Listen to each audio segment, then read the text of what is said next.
Mă bucur că ești soțul meu, pentru că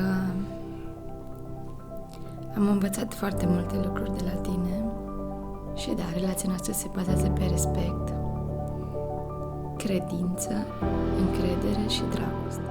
Te apreciez pentru că ești cald, ești înțelegător, ești acolo când am nevoie de tine, ești jumătatea mea mai bună, ești persoana în care pot să am încredere, ești sprijinul meu. Când sunt lângă tine, sunt cea mai liniștită. Nu poate să înlocuiască niciun bun material liniștea sufletească pe care o simt alături de tine.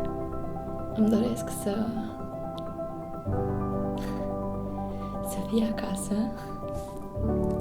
tot timpul sănătos și în prag te aștept să nu fiu singura care spune bine ai venit.